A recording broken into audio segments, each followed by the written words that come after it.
दोस्तों आज दिन वाली एपिसोड लेट हो गई थी इसलिए अपलोड नहीं हो सकी। ये एपिसोड भी बहुत दिलचस्प और सस्पेंस से भरपूर है। उम्मीद है आपको पसंद आएगी। चलते हैं मज़ेदार एपिसोड की तरफ। कॉटेज का बाहर वाला दरवाज़ा खुला हुआ था, अंदर वाला दरवाज़ा बंद था। नीचे से रोशनी नजर आ रही थी। अंदर से कन्हैया और सिख मैयत सिंह के हल्के कहकहों की आवाज़ भी सुनाई दे रही थी। मैं इधर उधर देखने लगा। दरवाजे के ऊपर 6 इंच चौड़ी कारनस बनी हुई थी। मैंने पताखा कारनस पर रख दिया और तेजी से बाहर आ गया। इस वक्त मेरे कदमों में हल्की सी लड़खड़ाहट थी। मेरे पूरे जिस्म में सनसनाहट बरकी लहरों की तरह दौड़ रही थी। मैं कार के साथ टेक लगाकर खड़ा हो गया। ठंडी हवा के बावजूद मेरा जिस्म पसीने से शराबूर हो रहा था। महाराज, मैं वो आवाज़ सुनकर उछल पड़ा। वही आदमी कार के दूसरी तरफ खड़ा था जो कन्हैया को अंदर छोड़ कर आया था। मुझे सीने में सांस रुकता हुआ महसूस होने लगा। मुझे पता ही नहीं चल सका था कि वो शख्स कब वहां आया था। महाराज, वो शख्स कह रहा था, आप इस कमरे में जाकर आराम से बैठ जाइए। जब मैडम फारिग हो जाएगी तो मैं आपको बता दूंगा। महाराज, मेरा तो ख्याल है कि अब चले ही जाए। मैडम सुबह से पहले फारिग नहीं होगी, आप आराम से दिन चढ़े आ जाए, इसने कहा। धुने बादर बालक, मैंने इसका शुक्रिया अदा किया और कहा, तुमने मेरी बहुत बड़ी परेशानी हल कर दी। ठीक है, हम चलते हैं। दिन चढ़े आकर सुंदरी को ले जाएंगे। मैं कार में बैठ गया और इंजन स्टार्ट करके इसका रुख वापस जाने वाले रास्ते पर मोड़ दिया। मुझे कोई जल्दी नहीं थी। मुनासिब रफ्तार से कार चलाता रहा। गेट पर मुझे कार रोकनी पड़ी। मुहाफिज की तरफ देखकर मैं मुस्करा दिया। इसने कार में झांक कर देखा, फिर गेट खोल दिया। नहीं बालक, मैंने अपनी कैफियत पर काबू पाते हुए कहा, अंदर बैठकर मेरा सांस खत्ता है, मैं बाहर निकलकर वक्त गुजार लूंगा। वो शख्स चला गया। चंद मिनट बाद मैंने थैला कार में से निकालकर कंधे पर लटका लिया और फिर चादर इस तरह डाल ली कि थैला छप गया और फिर मैं कैंप में टहलने लगा। 15 मिनट में मैंने बाकी चारों बम भी मुख्तलिफ जगहों पर फुट कर दिए और दोबारा कार के करीब आ गया। तकरीबन 5 मिनट बाद वही आदमी एक बार फिर दिखाई दिया। इस मर्तबा मैंने इसे आवाज़ देकर बुला लिया। बालक, मैंने कहा, सरकार से पूछ कर बताओ कि हम यहाँ रहकर इंतज़ार करें वापस चले जाए और सुबह आकर सुंदरी को ले जाए। आगे भी मैं मुतवस्सित रफ्तार से कार चलाता रहा।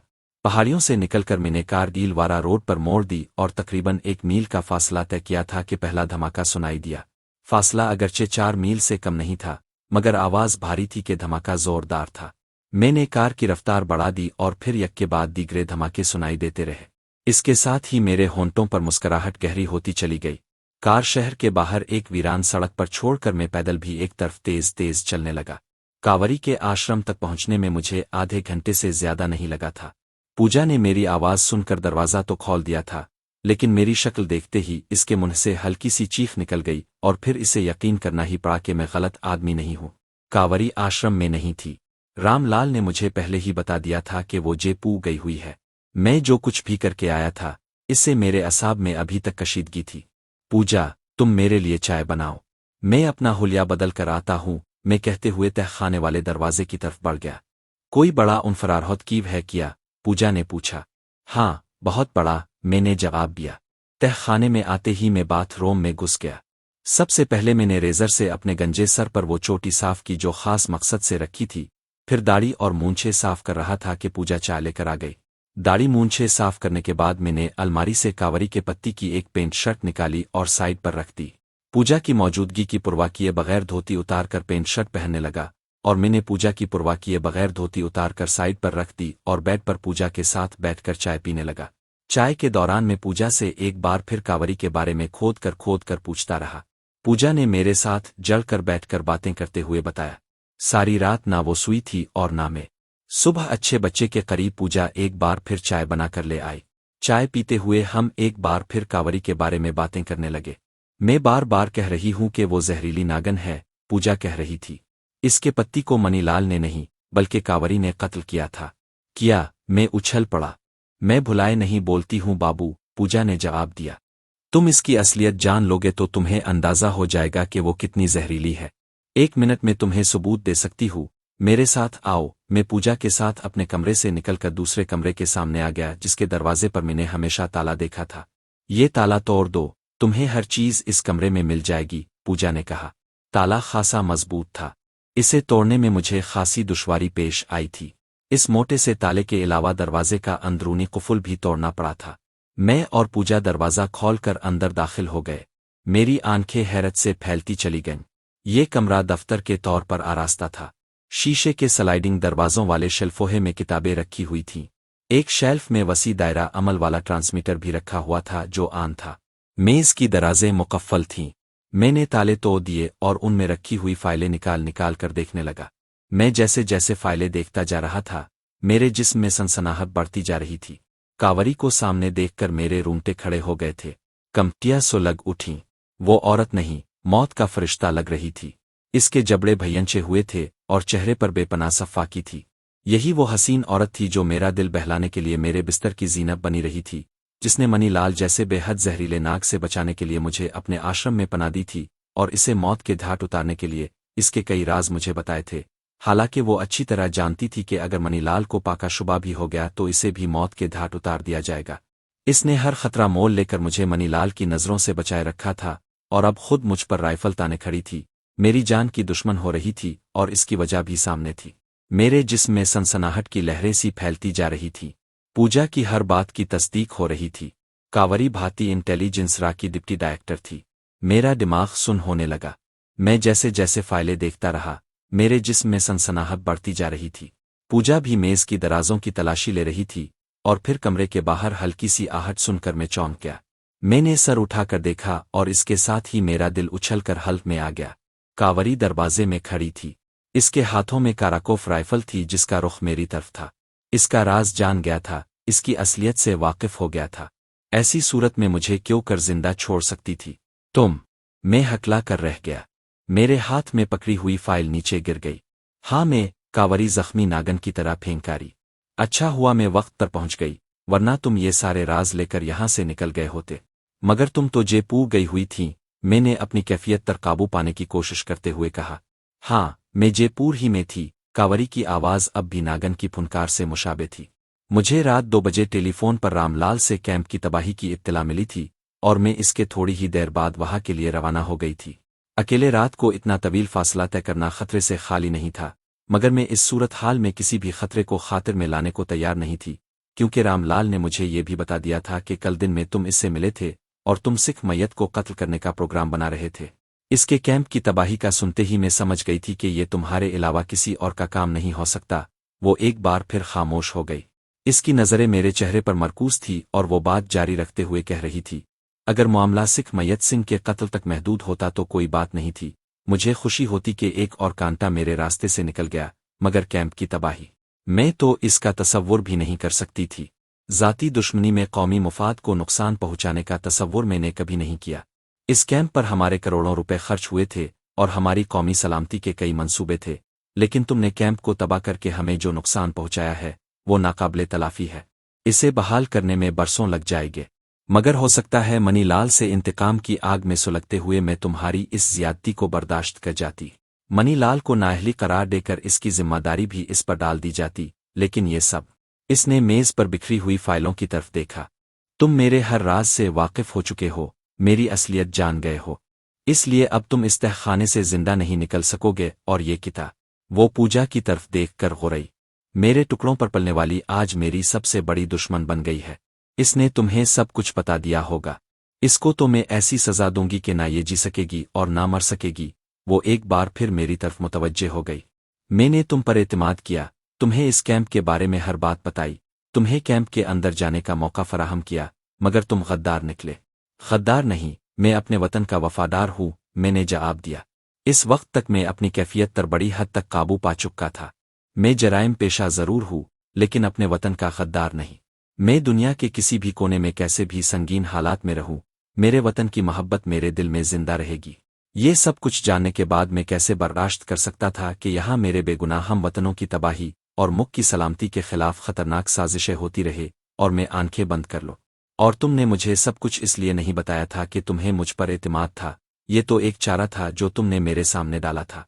तुमने मुझे सब्ज बाग दिखाया था कि तुम्हारा इंतकाम लेकर मैं ये सारे राज अपने साथ ले जा सकूंगा।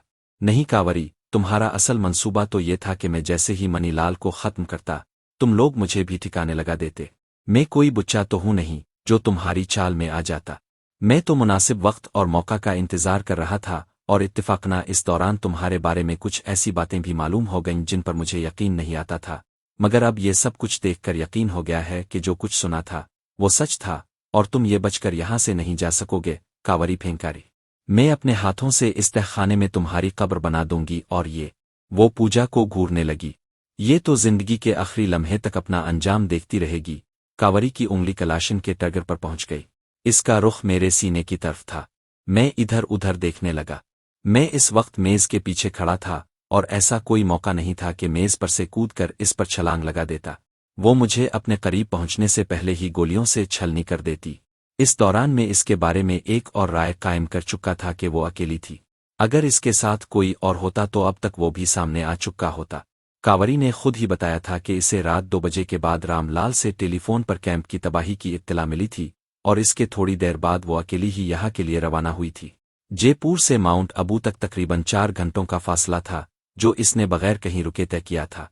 वो सीधी आश्रम ही आई थी और इसने गालिबन रामलाल को भी यहाँ पहुँचने की इत्तला नहीं दी थी, लेकिन जयपुर से रवाना होने से पहले इसे जरूर बता दिया होगा कि वो आ रही है। इसका मतलब था कि रामलाल भी किसी वक्त यहाँ पहुँचने वाला होगा।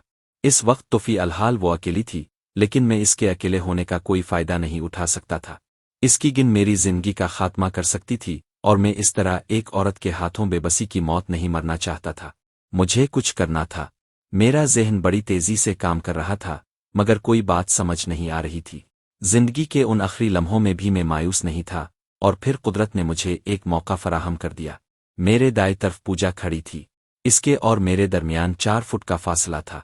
खौफ व दहशत से इसका चेहरा बिल्कुल सफ़ेद हो रहा था और गालिबन वो भी अपने बचाव का कोई रास्ता सोच रही थी। इसने कई मर्तबा मेरी तरफ देखा और फिर कांवरी के पीछे दरवाजे की तरफ देखते हुए कहा, महाराज, मनीलाल। अब पता नहीं मनीलाल का खौफ था आ नफसियाती जुनून था कि कांवरी तेजी से पीछे घूम गई। मैं इस मौका से फ़ायदा ना उठाता तो दुनिया का सबसे बड़ा अहमक कहलाता। मैंने बड़ी फुर्ती से मेज़ को दोनों हाथों से उलट दिया। इससे पहले कि कांवरी सूरत-ए-हाल को समझ सकती, मेज़ का अलिफालता हुआ किनारा इसकी पिंडलियों पर लगा। वो चीखती हुई पुश्त के बिल गिरी। कलाशन अब भी इसके हाथों में थी। अचानक झटका लगने से टगर दब गया। इसके पुश्त के बिल गिरने की वजह से नाली भी ऊपर की तरफ उठ गई थी। कलाशन से निकलने वाली गोलियां सीमेंट का प्लस्तर उधेड़ती हुई लगे। मेज़ के उलटने के साथ ही मैंने भी छलांग लगा दी। मैं कांवरी के करीब गिरा और सबसे पहले मैंने इस हाथ को गिरफ्त में लेकर इसका बाजू पीछे की तरफ मोड़ता चला गया। इसकी उंगली टगर से हिट गई थी। पूजा भी उछल कर सामने आ गई थी। वो कांवरी का दूसरा बाजू पकड़कर मरोड़ने लगी। मैंने झटका देकर कांवरी के हाथ से छड़ाई और खड़ा हो गया। कांवरी का दूसरा बाजू भी पूजा की गिरफ्त में था। इसकी दोनों टांगें मेज़ के नीचे दबी हुई थी। कांवरी ने मेज़ को धकेलकर अपने ऊपर से हटाया और हैरत अंगेज फुर्ती से फर्श पर पड़ी हुई कलाशन की तरफ छलांग लगा दी, मगर इसके सीने पर पड़ने वाली मेरे पाँव की ठोकर ने इसे दूसरी तरफ उछलने पर मजबूर कर दिया। कांवरी उठने की कोशिश कर रही थी कि पूजा ने आगे बढ़कर इसे छाप लिया।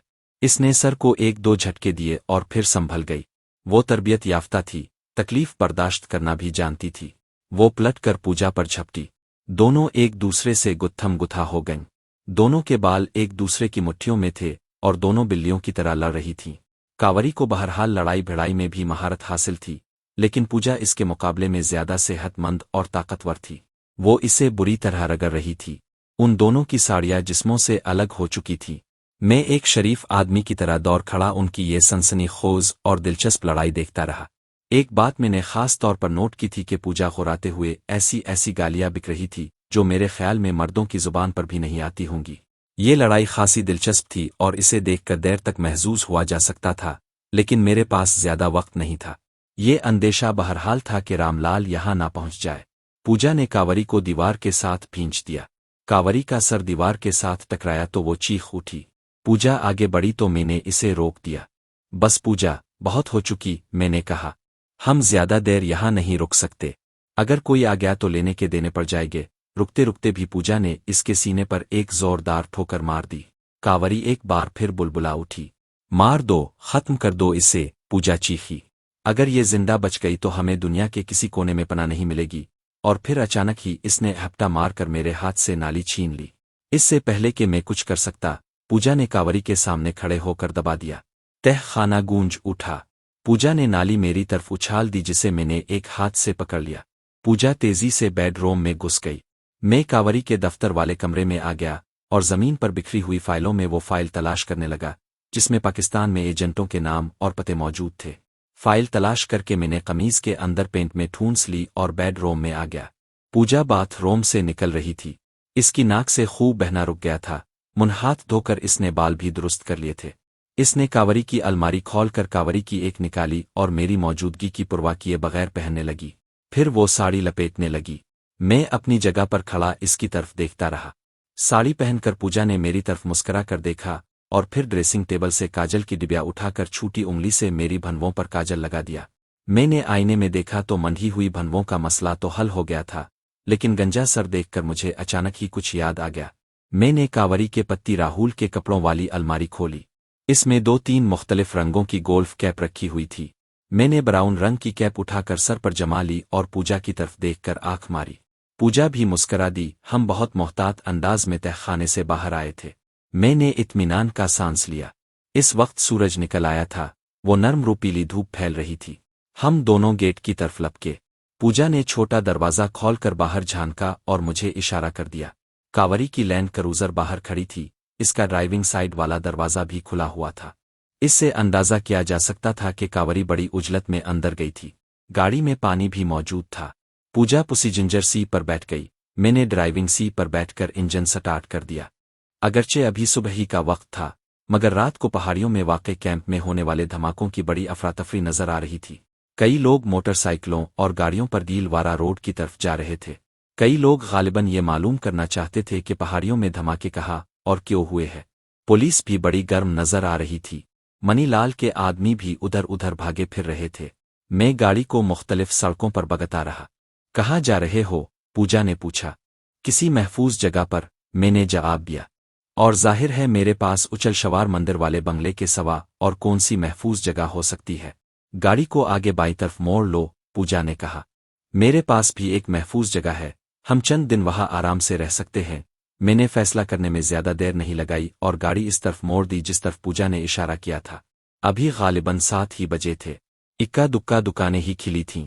पूजा ने एक जगह गाड़ी रुकवा ली और हम दोनों नीचे उतर आए। ये पेट्रोल पंप के इलाके में शॉपिंग एरिया था। हम एक तंग सी गिल्ली में से होते हुए दूसरी तरफ निकल आए। एक हलवाई की दुकान पर पूरियां तली जा रही थीं। पूजा ने पूरियां और आलू की भाजी खरीद की और हम एक और गिल्ली में दाखिल हो गए। मेरा ख्याल था कि हमें ज्यादा दूर नहीं जाना पड़ेगा, लेकिन हम पैदल चलते हुए इस इलाके से तकरीबन 2 मील दूर निकल आए। कांवरी की गाड़ी वहीं छोड़ दी गई थी जहां हम उतरे थे। अलबत्ता काराकोफ राइफल मैंने उठा ली थी जिसे पूजा ने अपनी साड़ी के नीचे छुपा लिया था। इस इलाके में आबादी बहुत कम थी। सड़क के दोनों तरफ छोटे छोटे टीले थे। खूबसूरत काटेज नुमा मकान थे जो एक दूसरे से फासले पर थे। पूजा एक काटेज के सामने रुक गई। चारों तरफ बाउंड्री वाल थी और गेट पर ताला लगा हुआ था। पूजा ने पूरियों वाली थैली मुझे थमा दी और साड़ी के बिल से चाबियों का गुच्छा निकालकर ताला खोलने लगी। आश्रम से अगरचे हम उजलत में भागे थे, मगर पूजा ने ऐसी बातों का ख्याल रखा था। इस काटेज की चाबियों के अलावा इसने अच्छी खासी रकम भी साथ ले ली थी।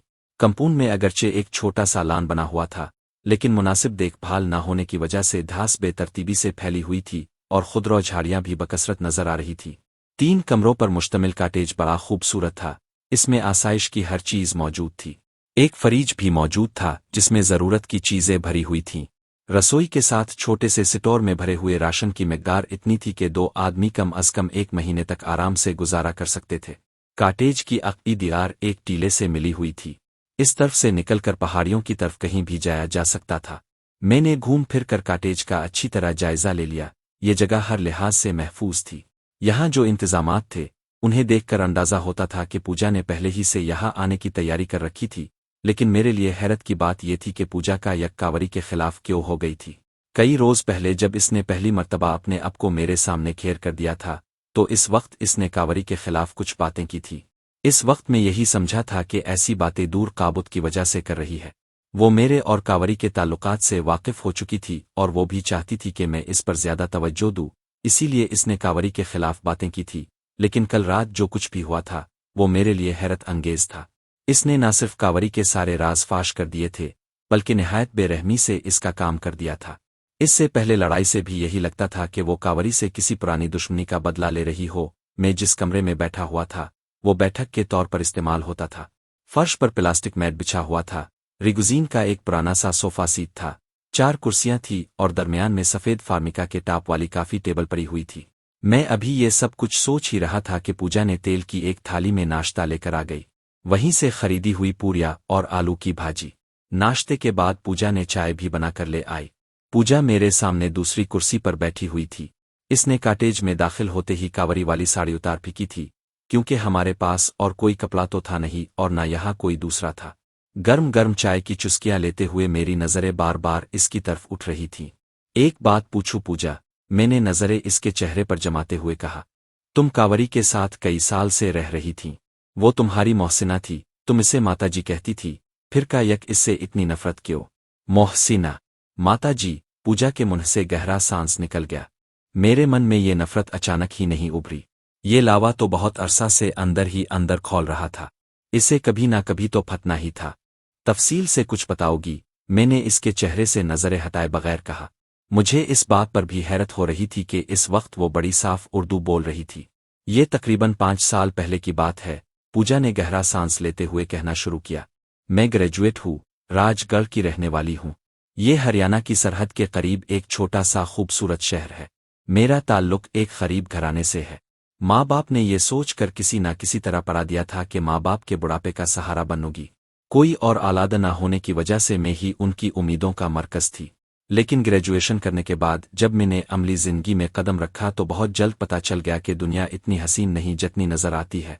खास तौर पर मुझ जैसी हसीन और जआन औरतों के लिए तो ये दुनिया ट्रिप से भी ज्यादा खौफनाक थी। कदम कदम पर भेड़िए धात लगाए बैठे थे। मैं नौकरी के लिए जहां भी गई, मेरी सनद और मेरी काबिलियत से ज्यादा मेरी जवानी और मेरे हसन को देखा गया। हर जगह मुझे दफ्तर की मेज के बजाय बिस्तर की जीनत बनाने की कोशिश की गई। इस तरह मैं हर जगह से भागती रही। मुझे अच्छी तरह याद है, मैंने आखिरी नौकरी सेठ नथू लाल के पास की थी। इसकी उम्र 60 के लगभग थी। छोटा कद, भारी भरकम जिस्म, मटके की तरह निकली हुई तोंद और चेहरा। इसे सबसे ज्यादा दिलचस्पी दौलत से थी।